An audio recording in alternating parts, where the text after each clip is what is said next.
In today's class, we are going to discuss regarding how the length should be measured, how the horizontal length should be measured when there is an uneven slope or there is an sloping ground is present.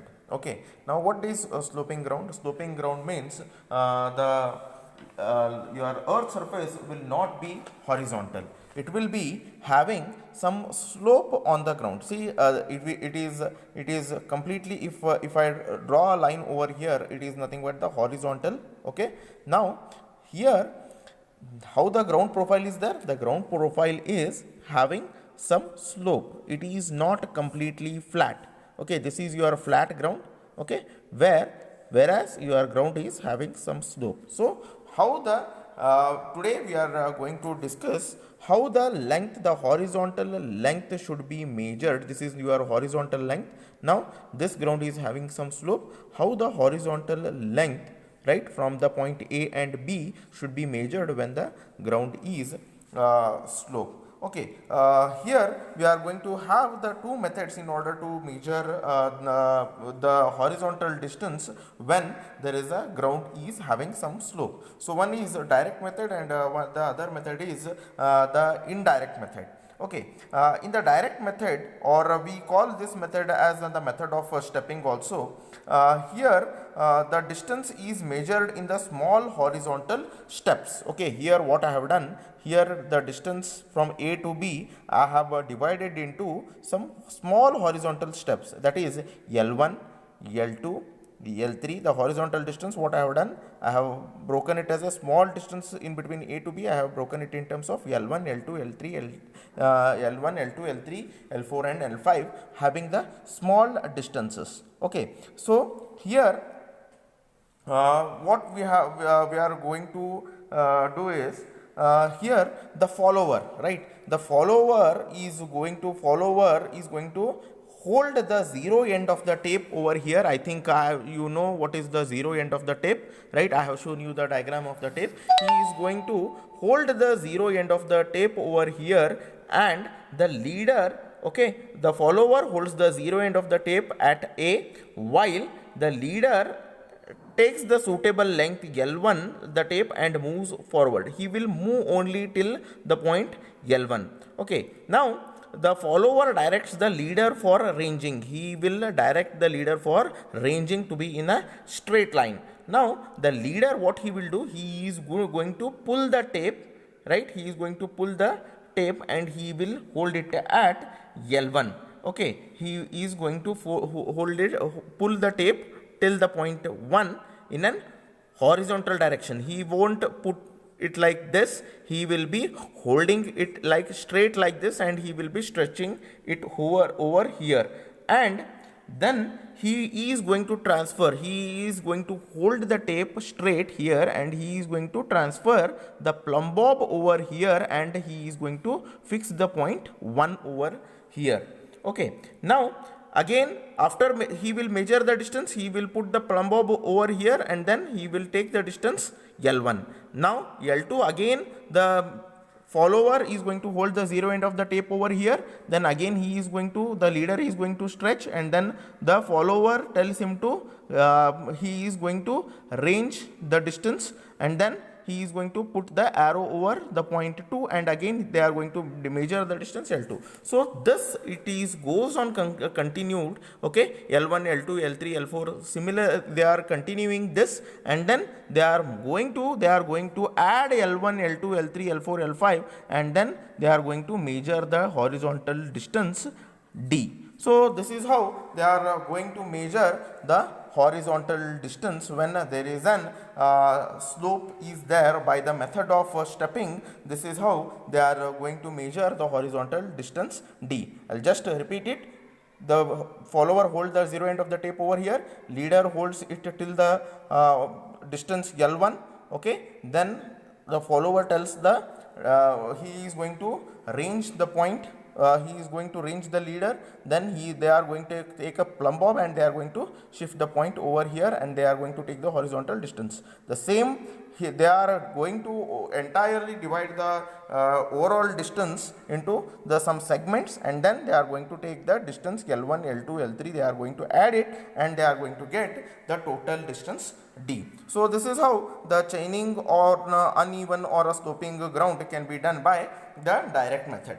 Now we are also going to follow the indirect method. This is a second method by how we can determine the distance, the total distance D.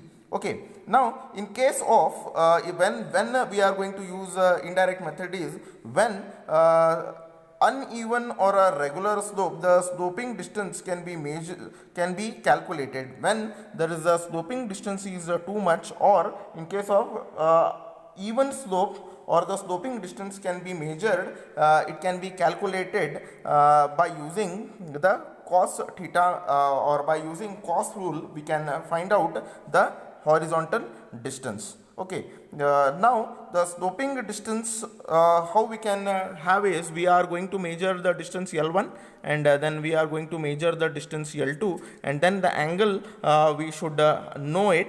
Okay, here now what is L1? L1 is nothing but the inclined distance between A to B, that is L1.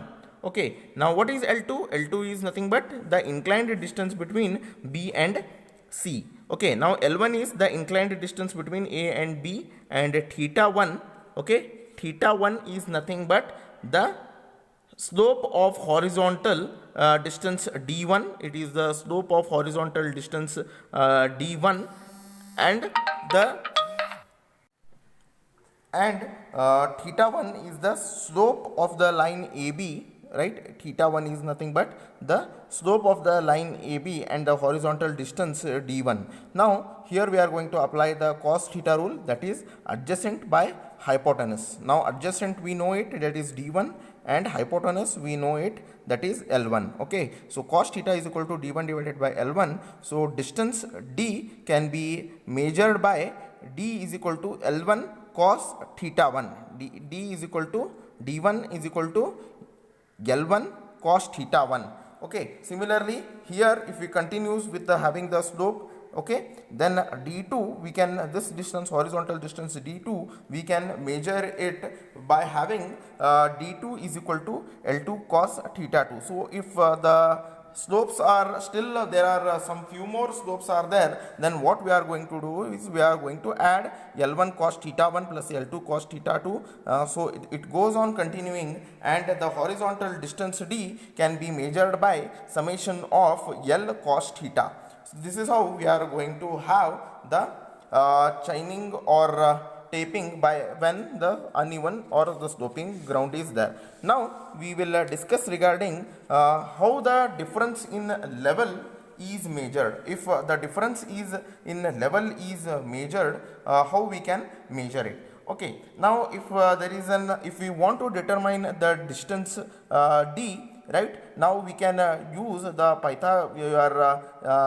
how the L square can be determined. L square can be determined by measuring the H square plus D square. This is the difference in the level and this is the horizontal distance. Now this horizontal distance, how we can measure it is L square plus H square plus D square. Okay, now D is equal to square root L square minus H square. Okay, now the horizontal distance D can also be measured if we know the distance between A and B, and if we note the difference between in the height between these 2 points. If we know that, then we also can calculate if the difference in level is already it is given and if it is measured. So this is how we can calculate the horizontal distance. These particular formula you need to remember in order to solve few of the problem. Now we will see how whatever the linear measurements we are going to have it on a paper, or whatever the linear measurements we are going to do it on a field, how we can have it on a piece of paper, that is the field noting down the field measurements, or the how to measure the field book, or how to note down in a field book, that we are going to see now. Now, whatever the things what we do on the field, that we are going to note it down on a field book, because we cannot have the accurate diagram whatever we are going to measure it.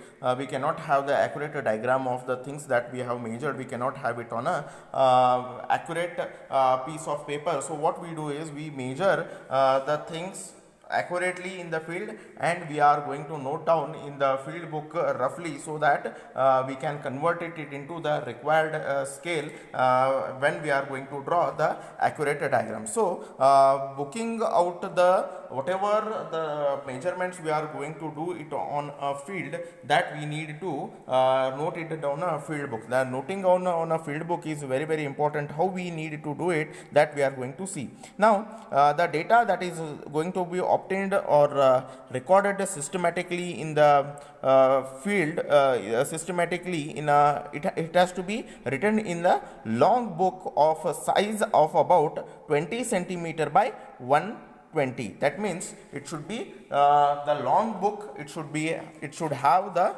long book that is having the 20 centimeter, it should have the 12 centimeter width, and it should have the distance or length, it should be around 20 centimeter long book we should write it on. Okay, we should write on such a book. Okay, whatever the field measurements we are going to do it, we should write it on a 12 centimeter wide and 20 centimeter long book.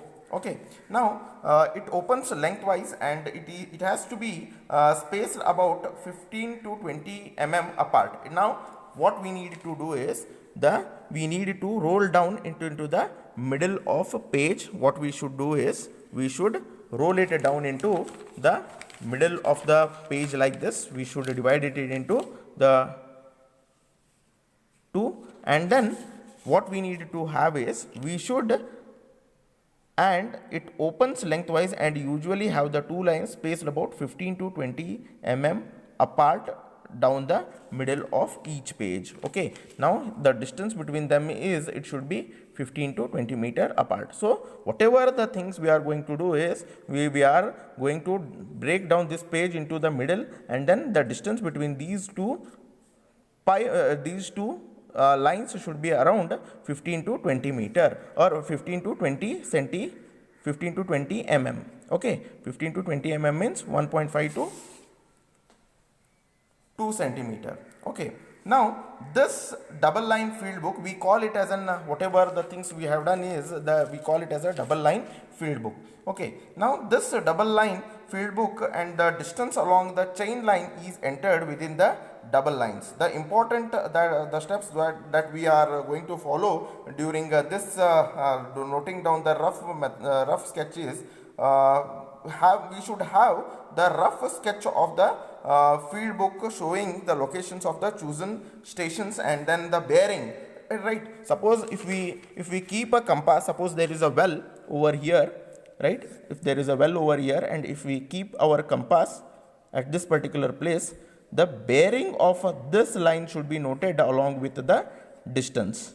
Right, suppose the distance is around 20 meter, we should note down, and the bearing say around say 75 degree 20 minutes, right, we should note it down. So such arrangement we should do when we are going to have the you are noting down the field things. Okay, now the station should be located from the 3 or more points. Enough information should be plotted so that it can be relocated when necessary. Now we will be using certain the symbols when we are going to have the field measurements. This is your fence, it represents the hedge, it represents the gate, it represents the compound wall. See, we cannot draw all these in a very large scale. We should whatever the fence are there, whatever hedge, gate, compound wall, and then a footpath, then road, railway track, we should locate it by having these conventional symbols. Okay, now masonry, then concrete, if the counter is there, then we should use this, then stream is there, we should use this particular symbol.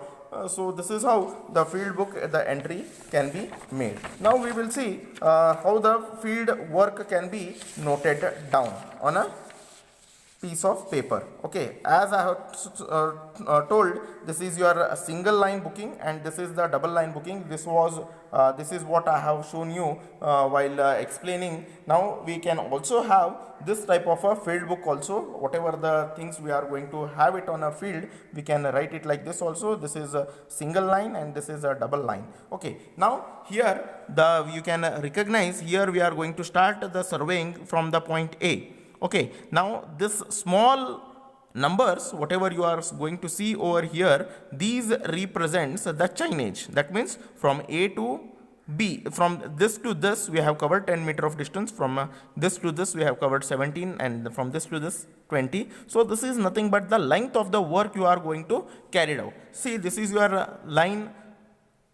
Whenever you are going to have the field work, you are going to start your work at A with it has to be represented in a triangular symbol, and then we are going to end it at point D. We are again here we are the triangular symbol should be measured. Now this is your distance.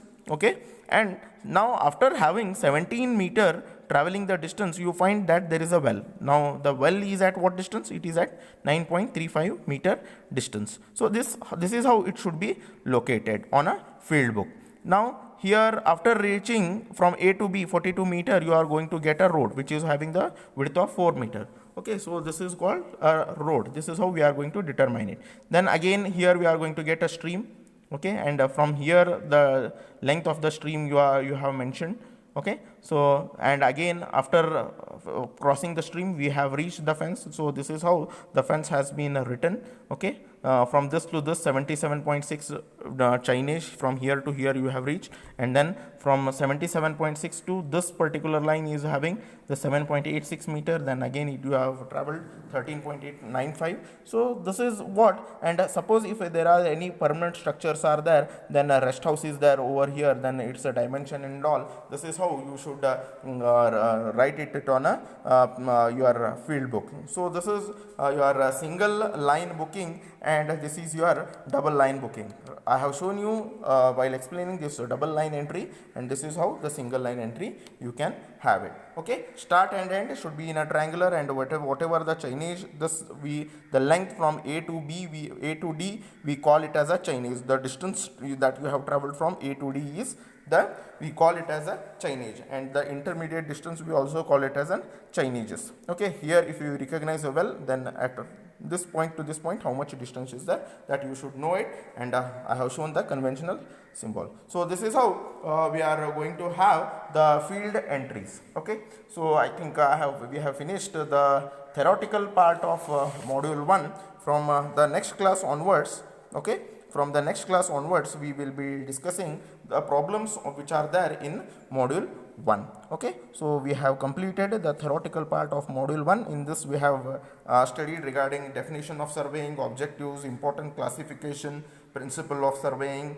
measurements, errors, then precision, accuracy, map scale. Okay, then how to measure the tape, okay, and on a sloping ground, then EDM we have discussed, then ranging of a line, okay, then a field book entry, and then the conventional symbols. Now we have left with the only with the problems that we are going to solve in the next class. Thank you.